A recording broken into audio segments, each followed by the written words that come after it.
7ই August 7ই আষাঢ় কৃষ্ণপক্ষ। এই 7ই আষাঢ় কৃষ্ণপক্ষে এই মহাদেব অনুষ্ঠান আপনারা জানেন, এই অনুষ্ঠান যোগিনী একাদশী। তাই আজ ধর্মরাজ যুধিষ্ঠির ভগবান কৃষ্ণের কাছে জিজ্ঞাসা করেছে, হে ভগবান, হে অনন্ত বিশ্ব জগতের মালিক, হে কৃষ্ণ রাধে রাধে গোবিন্দ, আমি আপনার কাছে একটা প্রশ্ন করতে চাই, আপনি কৃপা করিয়া আমাকে অবগত করান। এই যে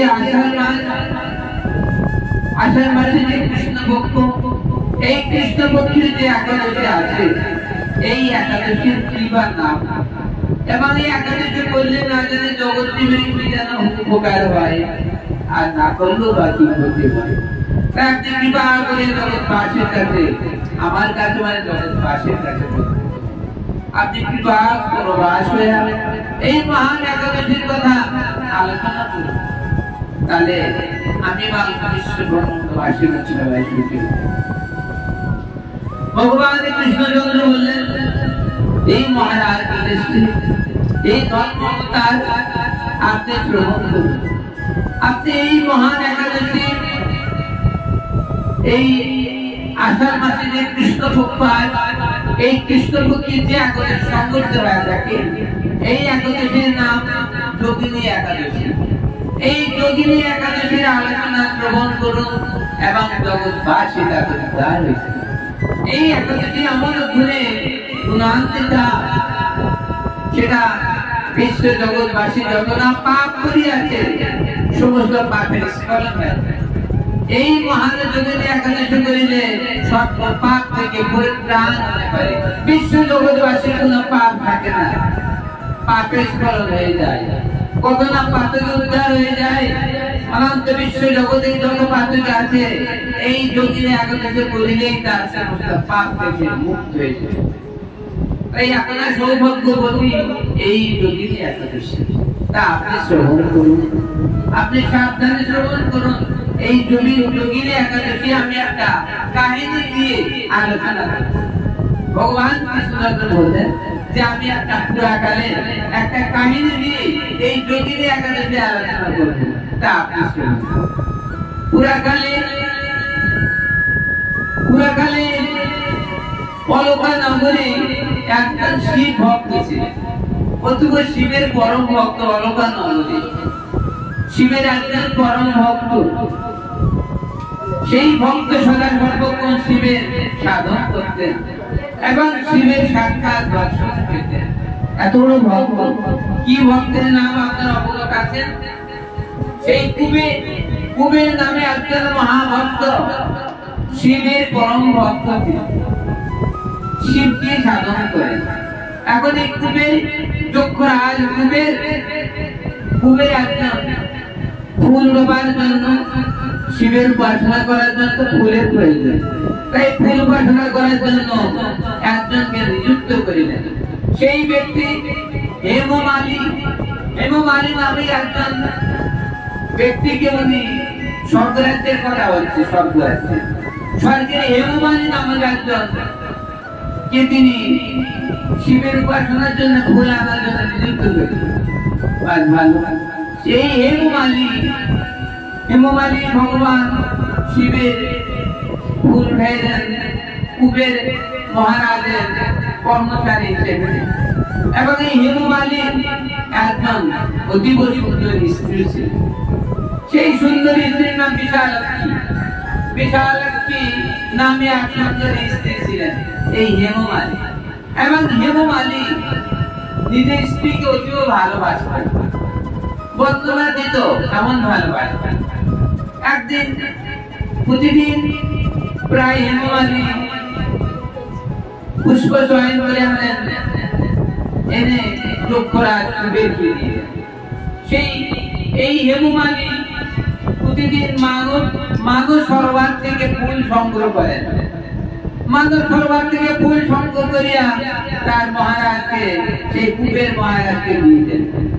এখন একদিন কি সমস্যার কারণে ওই হেমমালি ফুল ওঠাতে ওঠাতে মানুষ সরোবরে ফুল ওঠাতে ওঠাতে হেমমালি নিজের স্ত্রীর কথা মনে হয়েছে। তাই তো আমার বিশালাক্ষী না জানি কত না আমার জন্য অধীর আগ্রহ করছে।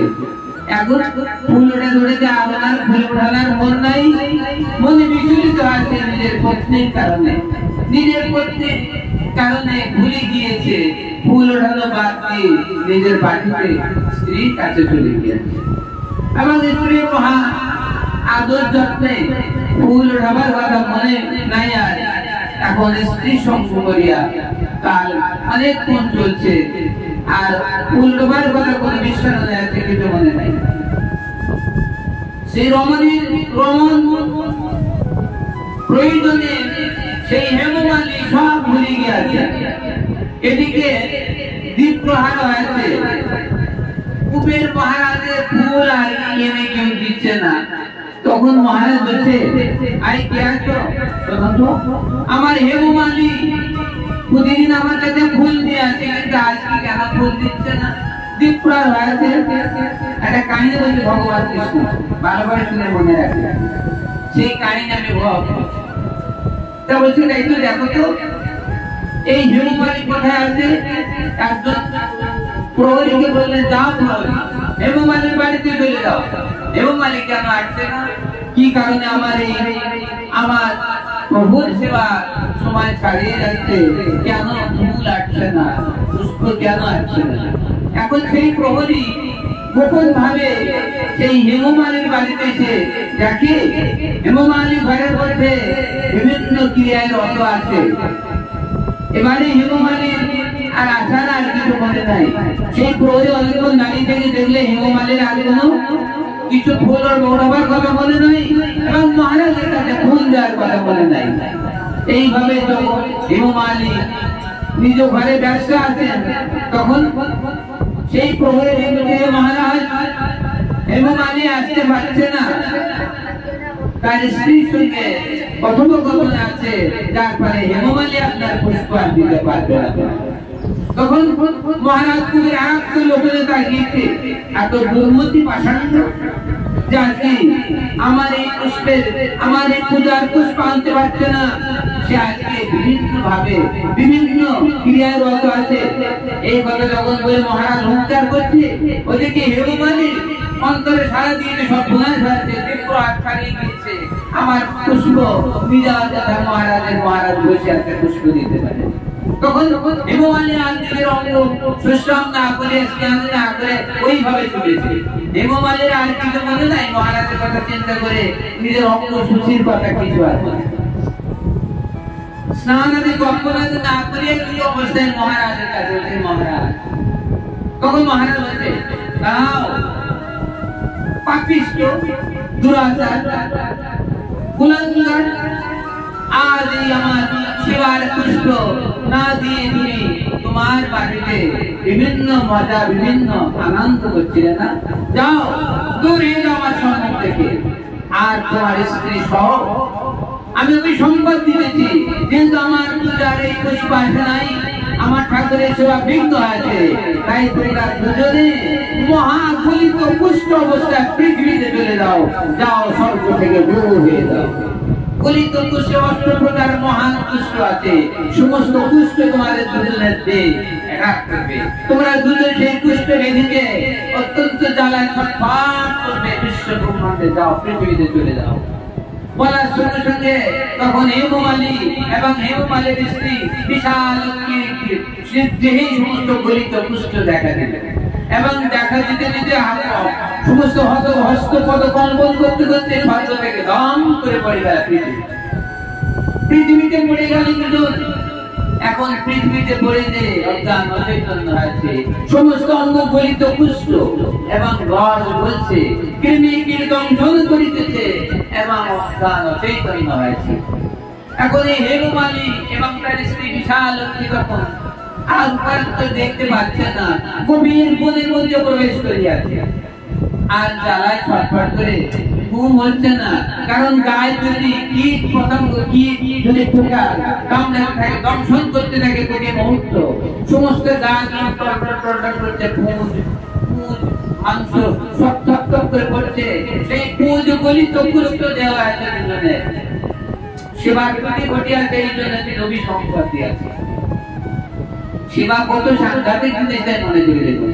এখন এইগুলি তো মুশকিল নিয়ে অনেক কাল ভ্রমণ করতে করতে একদিন কোন ভাগ্যের চক্করে আস্তে আস্তে এই হিমালয়ের পাদদেশে দুজন হাজির হয়েছে। হিমালয়ের পাদদেশে হাজির হয়ে ভাবতে চাইতো আমরা কোথায় যাই, কি আমাদের উপায়, তা ভাবছে চাইতো কোথায় যাই আমরা। এখন ভাবতে হবে হিমালয়ের পাদদেশে হাজির হয়েছে, ভগবানের মহান দয়া। আর আপনারা জানেন এই এই আছে এই কুবেরের এই পুষ্প চয়নকারী ইনি কিন্তু বহুদিন ধরে শিবের যে পুষ্প চয়ন করেন, পুষ্প চয়ন করতে করতে এই হিমমালী শিবের উপর একটা ভক্তিও আছে।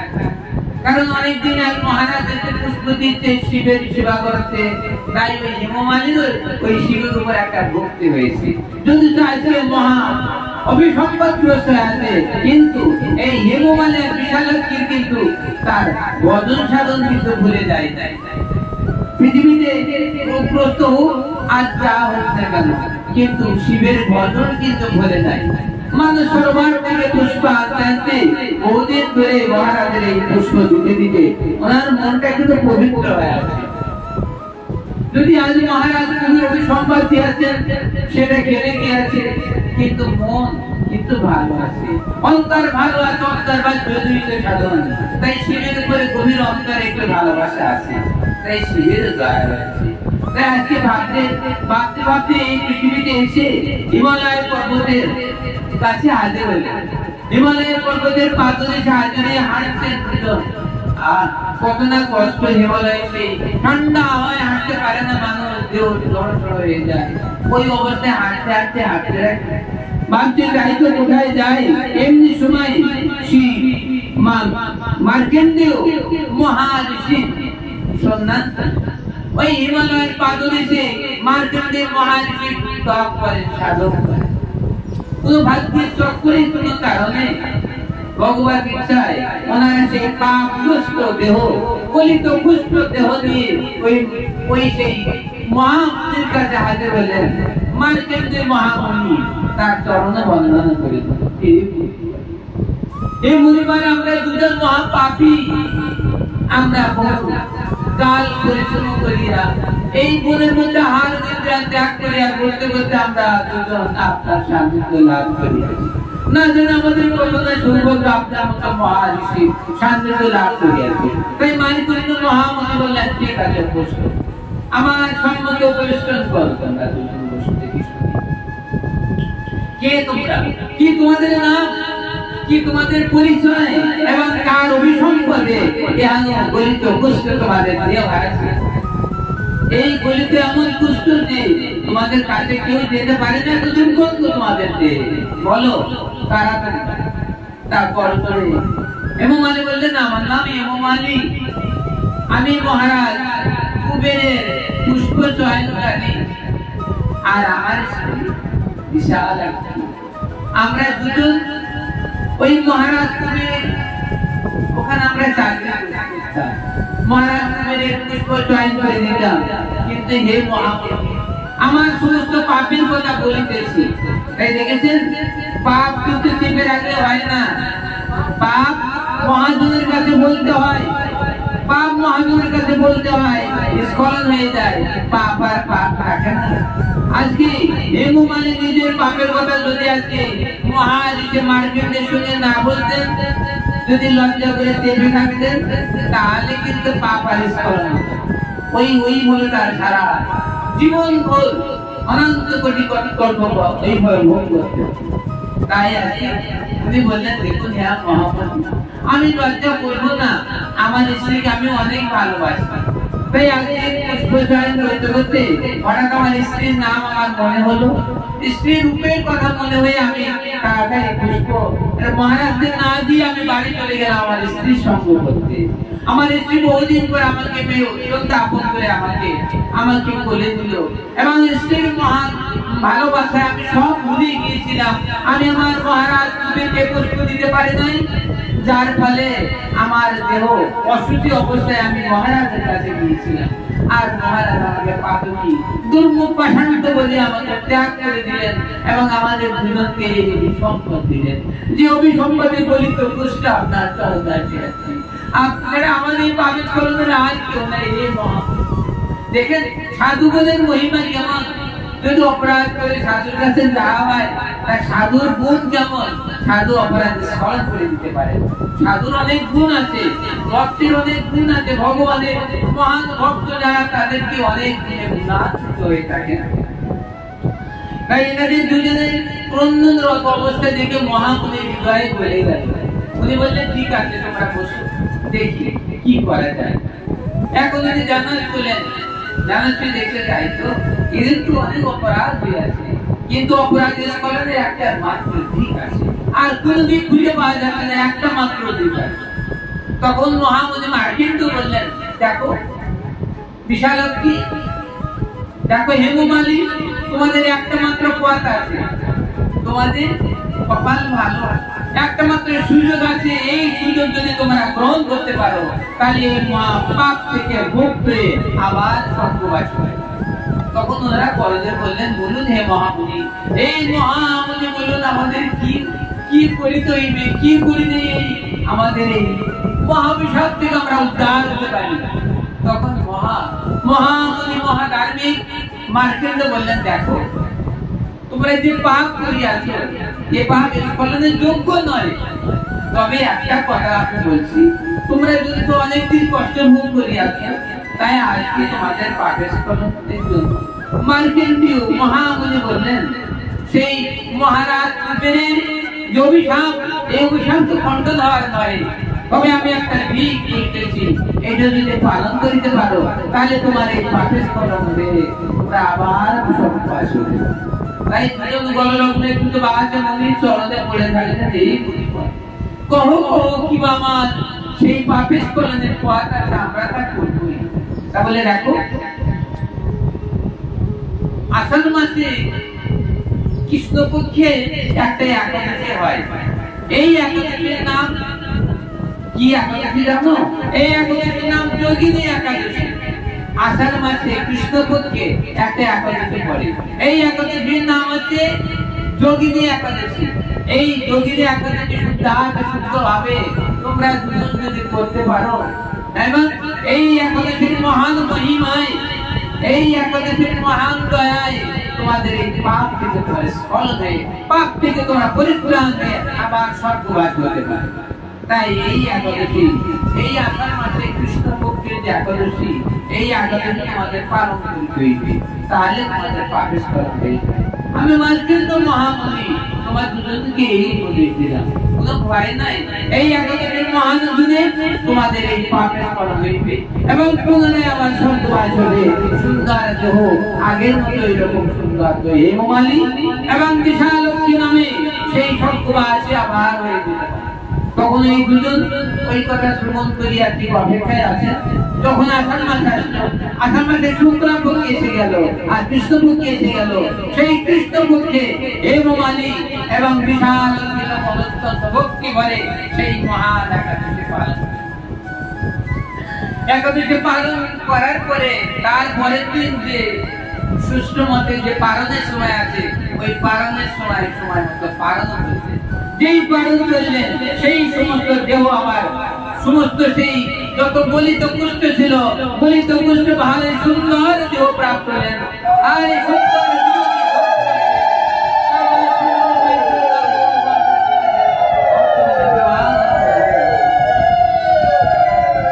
ওই হেমমালী এবং সেই বিশাল তার গলিত কুষ্ঠ ভালো হয়ে গেলে পালন করার সঙ্গে সঙ্গে। তাই দেখেছেন একাদশী করার পর পালন করতে নিয়ম মাফিক করিতে হইবে, তবে একাদশীর ফল কিন্তু পাইবে। একাদশী করার পরে তারপর দিন পালন করলেন না, বিভিন্ন কাজে ভাগলেন ও পালন একসময় করে পালন, কিন্তু কালকে যে পালন 9:25-এর মধ্যে আপনার সংসারে কাজের জন্য আপনি যদি একবার পালন করেন তাহলে আপনার এই একাদশী, এই যে যোগিনী একাদশী কোনো ফল প্রকাশ করবে না। এবং পারণে সূর্যোদয়ের আগে যদি পালন করেন তাহলে কিন্তু ফল প্রদান করবে। ওই যার দিবা তার রাত্র, যার রাত্র তার দিন। আপনারা জানেন ব্রহ্ম মুহূর্তে থেকে পরবর্তী ব্রহ্ম মুহূর্তে আমাদের অহরাত্র হয়, মানে আজকে সূর্যোদয় থেকে পরবর্তী সূর্যোদয় পর্যন্ত আমাদের অহরাত্র। তাই সূর্যোদয় না হওয়া পর্যন্ত পালন করা যায় না। যখনই সূর্যোদয় হইবে, সূর্য যখন দেখা যায় আকাশে উদ্ভায় সূর্য যখন রক্তিমা ভাঙি যখন পৃথিবীকে আলো দিতে শুরু করবে, তখন জানবে আমার সূর্যোদয় আছে। তখন থেকে ওই 9টা 25-এর মধ্যে একাদশী পালন করে দেবে। এই যোগিনী একাদশী পালন তাহলে বললে কি হইবে? এই যোগিনী একাদশী প্রজ্ঞান করতে পারা হইবে। তাহলে কিন্তু আমাদের যত যত পাপ আছে এই বিশাল এবং হিমমালির মতো যদি পাপ না হয়, তবু আরো যদি অন্য পাপ হয়ে থাকে, সব পাপ থেকে আমরা এই পালন করার সঙ্গে সঙ্গে আমরা মুক্ত হয়ে যাইব। জয় জয় শ্রী গুরু, জয়।